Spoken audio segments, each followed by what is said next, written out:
Counting day will set in tomorrow from 8 a.m. onwards. We will see the counting of ballots in 5 states. 5 states have gone to polls over a month long of polls. Those are the states of Punjab, Uttar Pradesh, Goa, Uttarakhand and Manipur.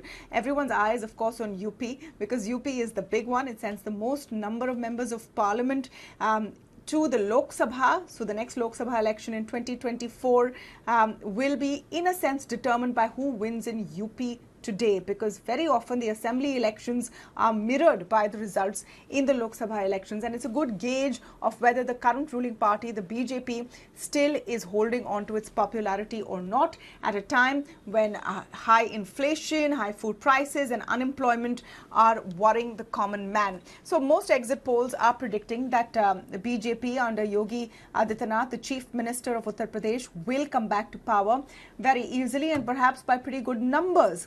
Ahead of this, Samajwadi Party Chief Akhilesh Yadav has been alleging electoral malpractice, and the Election Commission has also reportedly suspended one officer, saying that these pictures which emerged of EVM machines being transported around were for training purposes, and there is no truth to allegations that there is an attempt to steal the election in any way. But it also gives you a sense of how high-powered this election is and how high the stakes are, actually. If Aam Aadmi Party comes to power in Punjab, as is being predicted by the polls, it would mark a turning point for Indian elections. It will lead to the creation of another anti-BJP opposition party, which is increasing its footprint and will possibly eat into the space that the Congress is trying to hold on to.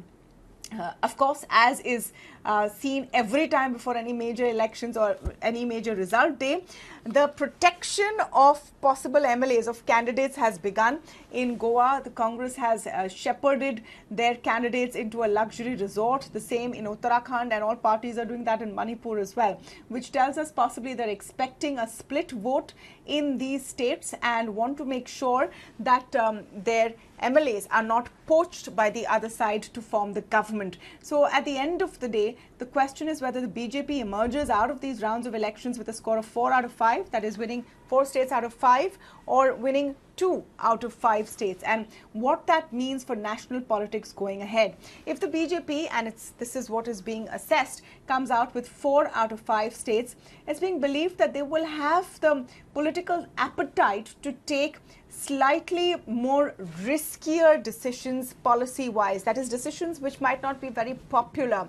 If that is not the case, and it turns out that they've not done as well as they expected in Uttar Pradesh, or have not managed to swing the votes in Goa, Uttarakhand, where it's a tighter race, if issues like unemployment and inflation are weighing in, they might have to change tack in the remainder of their term in the central government.